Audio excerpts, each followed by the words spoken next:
আসসালামু আলাইকুম। আমি রাইসুল মিরাজ রামি। আপনাদের সবাইকে স্বাগতম জানাচ্ছি আমার আরেকটি নতুন ভিডিওতে। আজকের ভিডিওতে আমি যেই জিনিসটি তৈরি করব তা হচ্ছে একটি ভেরিয়েবল পাওয়ার সাপ্লাই। এই পাওয়ার সাপ্লাইটির মাধ্যমে নিচের প্রয়োজন মতো ভোল্টেজ আর অ্যাম্পিয়ার নেওয়া যায়। এটি কিভাবে বানাতে হয় তা আমি এই ভিডিওতে A to Z দেখিয়েছি। আপনারা খুব সহজেই এটি বানিয়ে ফেলতে পারবেন। তাই চলুন আর কথা না বাড়িয়ে ভিডিওটি শুরু করা যাক। তো এটি তৈরি করতে সবার প্রথমে যে জিনিসটি লাগবে তা হচ্ছে এরকম একটি বাক কনভার্টার। এটি একটি ৩০০ ওয়াটের বাক কনভার্টার। এটির মাধ্যমে সর্বোচ্চ ৯ অ্যাম্পিয়ার পর্যন্ত আউটপুট নেওয়া যায়। এটিতে ২টি পটেনশিওমিটার দেওয়া আছে, যার মাধ্যমে ভোল্টেজ আর অ্যাম্পিয়ার সেট করা যায়। আর এটিতে ইন্ডিকেটরের জন্য ছোট একটি এলইডি দেওয়া আছে, যে এটি অন না অফ তা বোঝার জন্য। এটিতে ২টি হিট সিঙ্কও দেওয়া আছে, যাতে মসফেটগুলো গরম না হয়। তো সবার প্রথমে আমি এই ২টি পটেনশিওমিটার আর এলইডিটি খুলে নিব। পটেনশিওমিটারগুলো খোলার সময় খেয়াল রাখতে হবে সোল্ডারিং আয়রন যেন এই ক্ষুদ্র কম্পোনেন্টসগুলোর সাথে না লাগে। লাগলে এইগুলো উঠে যেতে পারে। তাই আমি এইগুলো সাবধানতার সাথে খুলে নিব। তো আমি পটেনশিওমিটার আর এলইডিটা খুলে নিয়েছি। আমি সোল্ডারিং আয়রন সাবধানতার সাথে ব্যবহার করেছি, তাই কম্পোনেন্টসগুলো সবগুলো ঠিক আছে। এখন তাহলে বাক কনভার্টারের পটেনশিওমিটারের ক্ষেত্রে আসা যাক। আমি এটিতে যেই পটেনশিওমিটারগুলোতে নব লাগানো থাকে সেগুলো ব্যবহার করব না। কারণ ওইগুলো দিয়ে একুরেট ভোল্টেজ আর অ্যাম্পিয়ার পাওয়া যায় না। তাই আমি এটিতে এই পটেনশিওমিটারগুলোই ব্যবহার করব। তবে পটেনশিওমিটারগুলোতে একটা অসুবিধা আছে, তা হচ্ছে এগুলোতে ভোল্টেজ সেট করার জন্য সবসময় একটি স্ক্রুড্রাইভার ব্যবহার করতে হয়। তাই আমি এটির উপর একটি জিনিস লাগাবো, যাতে এটিতে ভোল্টেজ সেট করতে সুবিধা হয়। তো এর জন্য আমি এরকম একটি গিয়ার ব্যবহার করব। এই গিয়ারটা আমি ৭০-৮০ টাকায় যে গিয়ার মোটরগুলো পাওয়া যায় তা থেকে কালেক্ট করেছি। এটির এই ছিদ্র দিয়ে আমি পটেনশিওমিটারের শাফটটা লাগিয়ে নিব। যেহেতু এই ছিদ্রটা ছোট, তাই আমি এই ছিদ্রটাকে সামান্য বড় করে নিব। তো আমি ছিদ্রগুলো আরেকটু বড় করে নিয়েছি, যার ফলে এই ছিদ্র দিয়ে পটেনশিওমিটারের শাফটটা ঠিকভাবে লাগানো যাচ্ছে। যদিও এটি এখনও ঠিকভাবে ঘুরছে, তারপরে আমি এটিকে আরও শক্তভাবে লাগানোর জন্য এটির উপরে এয়ারলাইট দিয়ে লাগিয়ে দিব, যাতে এটি না খুলে। তবে এয়ারলাইট লাগানোর পূর্বে আমি এর শাফটটা সিরিজ কাগজ দিয়ে ঘষে নিব।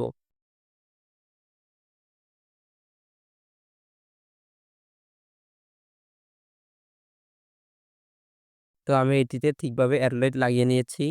এখন এটিকে ভালোভাবে শুকিয়ে নিব। আমি এটিকে ভালোভাবে শুকিয়ে নিয়েছি। আমি পরে এটিতে আরও একটু এয়ারলাইট লাগিয়ে নিয়েছিলাম, যাতে এটা স্ট্রং হয়। এখন আমি এই ২টা পটেনশিওমিটার আর এলইডিটা বাক কনভার্টারের সাথে পূর্বের ন্যায় তার দিয়ে লাগিয়ে নিব। আর এর জন্য আমি এই তারগুলো ব্যবহার করব, কারণ এইগুলো দিয়ে লাগাতে সুবিধা হবে।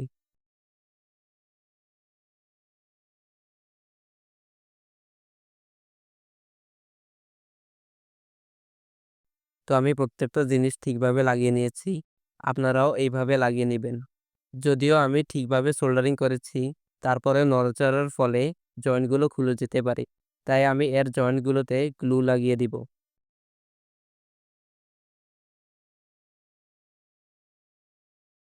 তো আমি এটিতে ভালোভাবে গ্লু লাগিয়ে নিয়েছি। এখন এর জয়েন্টগুলো আর খুলবে না। এখন চলুন এই ভেরিয়েবল পাওয়ার সাপ্লাইটি তৈরি করতে আর যেই জিনিসগুলো লাগবে তা দেখে নিই। আমাদের এরকম একটি ভোল্ট অ্যাম্পিয়ার মিটার লাগবে। এটির মাধ্যমে আমরা ভোল্ট আর অ্যাম্পিয়ার দেখতে পারবো। তারপর আমাদের এরকম ২টি ফিমেল সকেট লাগবে ইনপুট ও আউটপুটের জন্য। আর এরকম একটি সুইচ লাগবে ডিভাইসটিকে অন অফ করার জন্য। এখন এই সম্পূর্ণটিকে কভার করার জন্য একটি বক্স অর্থাৎ বডির দরকার পড়বে। তাহলে এখন এটির বডির বিষয়ে আসা যাক। তো কাজের যাতে সুবিধা হয়, আমি আগে থেকেই এর বডি তৈরি করে রেখেছিলাম। আমি একটি পিভিসি পাইপকে হিট করে এরকম শেপ দিয়ে নিয়েছি। আর এর পিছনের অংশটি যাতে খোলা ও লাগানো যায় সেই ব্যবস্থাও রেখেছি। আর এই ছিদ্রগুলো হচ্ছে ফিমেল সকেটগুলো লাগানোর জন্য। এগুলো হচ্ছে বক্সটির পিছনের ও সামনের অংশ। এটিতে আমি ভেন্টিলেশনের জন্য অনেকগুলো ছিদ্র করে রেখেছি, যাতে বাতাস আসা যাওয়া করতে পারে। এটি হচ্ছে বক্সটির সামনের অংশ। এটিতে আমি অনেকগুলো গ্রুপ কাটিং করে রেখেছি, যাতে মিটার, সুইচ ও পটেনশিওমিটার লাগাতে পারি। এটিতে আমি এলইডির জন্যও একটি ছিদ্র করে রেখেছি। এখন আমি এটিতে সবগুলো জিনিস লাগিয়ে নিব।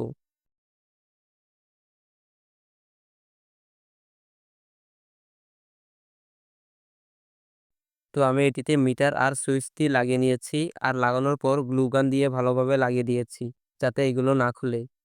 আমি পটেনশিওমিটারগুলো এখনো লাগাইনি। লাগালে বাকি কানেকশনগুলো করতে অসুবিধা হতো। এখন আমি এই ২ টি ফিমেল সকেট নিব আর এই ২ টিতে তার লাগিয়ে নিব। আর তারপর আমি এই ২ টিকে বক্সের সাথে লাগিয়ে নিব। তাহলে চলুন আমি তা করে ফেলি।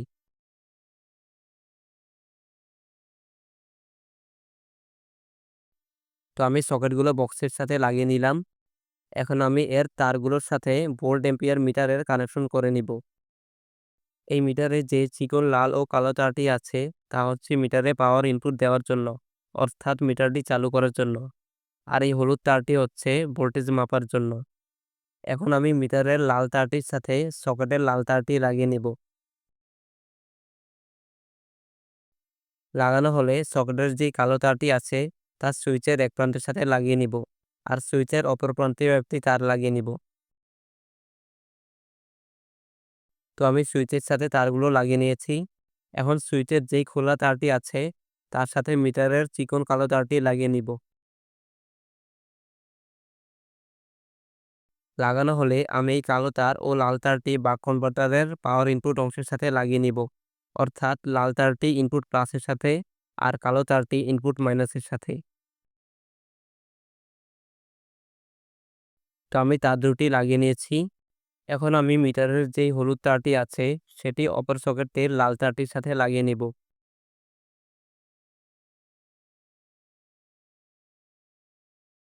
লাগানো হলে এই তারটি বাক কনভার্টারের আউটপুট প্লাসের সাথে আর মিটারের কালো তারটি আউটপুট মাইনাসের সাথে লাগাবো। তবে এইগুলো লাগানোর পূর্বে আমি মিটারের লাল তারটি সকেটের কালো তারটির সাথে লাগিয়ে নিব। এখন আমি তার দুটো ও বাক কনভার্টারের আউটপুট অংশের সাথে লাগিয়ে নিব। তো আমি তার দুটো লাগিয়ে নিয়েছি আর এই জোড়া অংশটিতেও সোল্ডারিং করে দিয়েছি। এখন যে এলইডিটা আছে আর যে পটেনশিওমিটার দুটো আছে তা এই জায়গায় গ্লু দিয়ে লাগিয়ে দিব। তো আমি এগুলো লাগিয়ে দিয়েছি। আমি আগে পটেনশিওমিটারগুলো সুপার গ্লু দিয়ে লাগিয়েছি। তারপর গ্লু গান দিয়ে লাগিয়েছি। আর যে এলইডিটা আছে তা আমি গ্লু গান দিয়ে লাগিয়েছি। আর আপনারা যারা এটির কানেকশনগুলো বুঝতে পারেননি তারা এই ডায়াগ্রামটি দেখে বুঝে নিতে পারেন। এখন আমি সবগুলো এই বক্সটিতে সাবধানতার সাথে সেট করে নিব। তো আমি সবকিছু বক্সটিতে ঠিকভাবে সেট করে নিয়েছি। আমি এটির সামনের অংশটি ভালোভাবে সুপার গ্লু দিয়ে লাগিয়ে নিয়েছি। আর এই পটেনশিওমিটারগুলোর নিচেও এ ও ভি লিখে দিয়েছি যাতে কোনটা কিসের তা চেনা যায়। এখন যদি এর ভিতরের বিষয়ে আসি, আমি বাক কনভার্টারটি বডির সাথে গ্লু গান দিয়ে লাগিয়ে রেখেছি। আর সবগুলো তারও সাবধানতার সাথে রেখেছি যাতে কোনো টান না পড়ে। আরেকটা জিনিস হলো আমি মিটারটি চেঞ্জ করেছি। এর কারণ হলো আগের মিটারটি ভালো ছিল না। মানে এম্পিয়ার ভুল দেখাতো। এখন আমি এর পিছনের কভারটি স্ক্রু দিয়ে লাগিয়ে নিব। তাহলে চলুন আমি এটি লাগিয়ে ফেলি।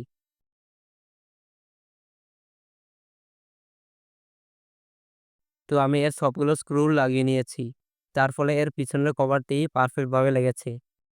এখনও এই পাওয়ার সাপ্লাইটিতে একটি সমস্যা আছে। এটিকে নিচে রাখার পর যদি ধাক্কা লাগে তাহলে এটি এদিক ওদিক সরে যায়।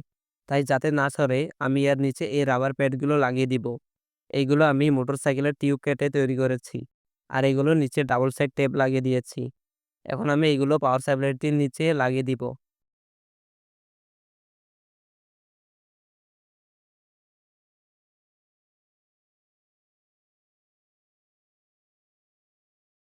তো আমি রাবার প্যাডগুলো ঠিকভাবে লাগিয়ে নিয়েছি। এখন যদি এটিকে নিচে রাখি তাহলে এটি আর এদিক ওদিক সরে যাবে না।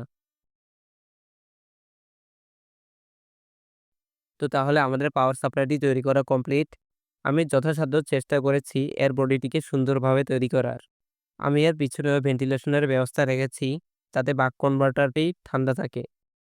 আমি এর পিছনের কভারটি ভিতরে করে লাগিয়েছি যাতে এটি দেখতে সুন্দর দেখা যায়। আর এটি আমি সামনের কভারটি লাগানোর ক্ষেত্রেও করেছি। এখন তাহলে এটি পরীক্ষা করে দেখা যাক। এটি চালানোর জন্য এরকম মেইল প্লাগের দরকার পড়বে। আমি মেইল প্লাগগুলোর সাথে তার লাগিয়ে সেটির সাথে ক্লিপ লাগিয়ে নিয়েছি।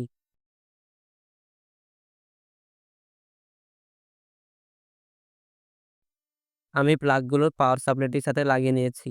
এখন আমি এটিতে পাওয়ার ইনপুট দিব। পাওয়ার ইনপুট দেওয়ার জন্য আমি এই 12 ভোল্টের অ্যাডাপ্টারটি ব্যবহার করব। যদি এটি 12 ভোল্টের অ্যাডাপ্টার, তারপরও এটি থেকে আউটপুটে 17 থেকে 18 ভোল্ট আসে।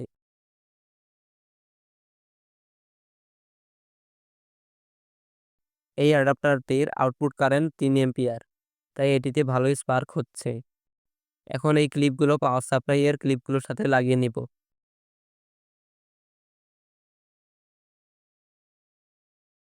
এখন যদি এটি সুইচ অন করি তাহলে পাওয়ার সাপ্লাইটি চালু হবে। জ্যাকটা ঠিকভাবে লাগানো হয়নি, তো এখন অন হয়েছে। এটির এখন ভোল্টেজ দেখাচ্ছে 11.8। যদি পটেনশিওমিটারটাকে অ্যান্টি ক্লকওয়াইজ ঘুরাই তাহলে এর ভোল্টেজ কমবে, আর যদি ক্লকওয়াইজ ঘুরাই তাহলে ভোল্টেজ বাড়বে। এখন চলুন এটির সর্বোচ্চ ভোল্টেজ কত তা দেখে নিই। তো এটির সর্বোচ্চ ভোল্টেজ হচ্ছে 17.5। এখন তাহলে এটির সর্বনিম্ন ভোল্টেজ দেখা যাক।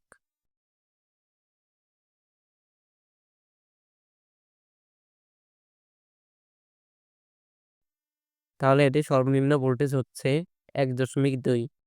এখন আমি এর এম্পিয়ার চেক করার জন্য এটিকে 12.5 ভোল্টে সেট করে নিব।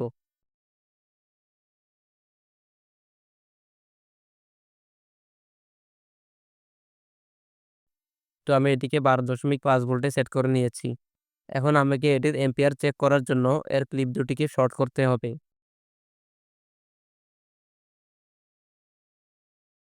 আপনারা লক্ষ্য করেছিলেন যে যখনই আমি এর ক্লিপ দুটো শর্ট করছিলাম তখনই এর মিটারটা বন্ধ হয়ে যাচ্ছিল। তার কারণ হলো এর এম্পিয়ার হাই ছিল। তাই যখনই আপনারা এম্পিয়ার চেক করবেন তখন এর পটেনশিওমিটারটা অ্যান্টি ক্লকওয়াইজ ঘুরিয়ে কমিয়ে নিবেন।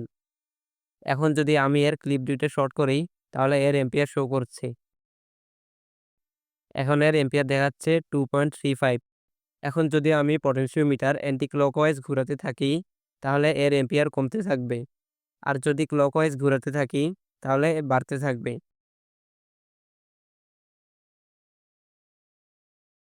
এখানে অলরেডি 5.35 এম্পিয়ারে চলে এসেছে। এখন যদি ক্লিপ দুটো খুলে আবার শর্ট করি তাহলে মিটারটি আবার বন্ধ হয়ে যাবে। আসলে ওই সময়েও এই ঘটনাটিই ঘটেছিল। তাই আপনারা আগে এম্পিয়ার কমিয়ে নিবেন। এখন আমি পাওয়ার সাপ্লাইটির মাধ্যমে ব্যাটারিটি চার্জ করে দেখাবো। এটা একটা 8.4 ভোল্টের লিথিয়াম আয়ন ব্যাটারি। আমি ২ টা ব্যাটারি সিরিজে সংযুক্ত করে বানিয়েছি। এটাকে চার্জ করতে হলে মিটারে 8.4 ভোল্ট সেট করে নিতে হবে। আমি এটাকে 8.4 ভোল্টে সেট করে নিয়েছি। এখন আমি এটার এম্পিয়ার সেট করব। তবে তার আগে আমি এটির এম্পিয়ার কমিয়ে নিব।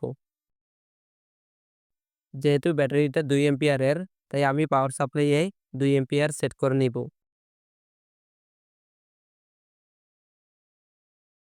আমি এটাকে 2 এম্পিয়ারে সেট করে নিয়েছি। এখন আমি ক্লিপগুলো ব্যাটারির টার্মিনাল দুটির সাথে লাগিয়ে নিব।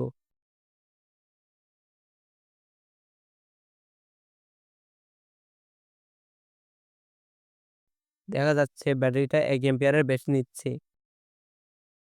এখন যদি আমি এর এম্পিয়ার কমিয়ে দিতে চাই তাহলে এর এম্পিয়ার কমবে না। এর এম্পিয়ার বাড়াতে ও কমাতে হলে তার দুটিকে শর্ট করেই করতে হবে। ব্যাটারি যতই চার্জ হচ্ছে এর এম্পিয়ার ততই কমে আসছে। যদি ব্যাটারি ফুল চার্জ হয়ে যায় তাহলে এম্পিয়ারও 0 হয়ে যাবে। এখন আমি আরেকটা ব্যাটারি চার্জ করে দেখাবো। এটি একটি 4.2 ভোল্টের লিথিয়াম পলিমার ব্যাটারি। এটিকে চার্জ করতে হলে মিটারে 4.2 ভোল্ট সেট করতে হবে। আমি 4.2 ভোল্টে সেট করে নিয়েছি। এখন আমি এর এম্পিয়ার সেট করব। এটিতে এখন 500 মিলি এম্পিয়ারের মতো দেখাচ্ছে। আমি এটিকে 1 এম্পিয়ারে সেট করে নিব। আমি তা সেট করে নিয়েছি। এখন আমি ব্যাটারির টার্মিনালগুলোর সাথে ক্লিপগুলো লাগিয়ে নিব।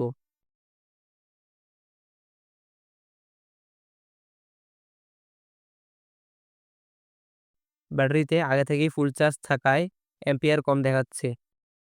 তো এইভাবে এইটির মাধ্যমে আপনারা যেকোনো ব্যাটারি চার্জ করতে পারবেন। এখন আমি পাওয়ার সাপ্লাইটির মাধ্যমে এই ড্রিল মেশিনটি চালাবো আর দেখব এটা কত কারেন্ট নেয়। এর জন্য আমি পাওয়ার সাপ্লাইয়ে 12.6 ভোল্ট সেট করে নিব।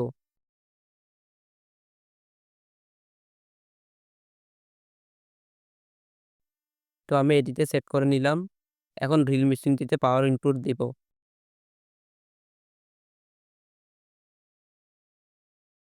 দেখা যাচ্ছে এটি এখন ৩২০ মিলিঅ্যাম্পিয়ার নিচ্ছে। এখন যদি এটিতে লোড দেই তাহলে এটির এম্পিয়ার বাড়বে। আমি যদি এটিকে নরমাল চালাই তাহলে এম্পিয়ার কম নিচ্ছে। আর যদি লোড তৈরি করি তাহলে বেশি নিচ্ছে। এখন যদি আমি এটিকে একেবারে থামিয়ে ফেলি তাহলে দেখা যাচ্ছে এটি ১ এম্পিয়ারের বেশি নিচ্ছে। আর যখন এটাতে লোড পড়ে তখন এর এলইডিটা রেড হয়ে যাচ্ছে, যা কিনা আপনারা অবশ্যই লক্ষ্য করেছেন। তো পাওয়ার সাপ্লাইটি কেমন লেগেছে আপনারা অবশ্যই জানাবেন। আরেকটা জিনিস হলো এটাকে আপনারা একটা সোলার চার্জ কন্ট্রোলার হিসেবেও ইউজ করতে পারবেন। কেননা এটাতে সর্বোচ্চ ২৫ ভোল্ট পর্যন্ত ইনপুট দেওয়া যায়। আর সোলারে সর্বোচ্চ ভোল্ট আসে ২২ থেকে ২৩ ভোল্টের মতো। আর সেই ক্ষেত্রে মনে রাখবেন যখনই সূর্যের আলো চলে যাবে তখন ব্যাটারি থেকে ক্লিপগুলো খুলে ফেলবেন। তা না হলে মিটারটি জ্বলে থাকবে।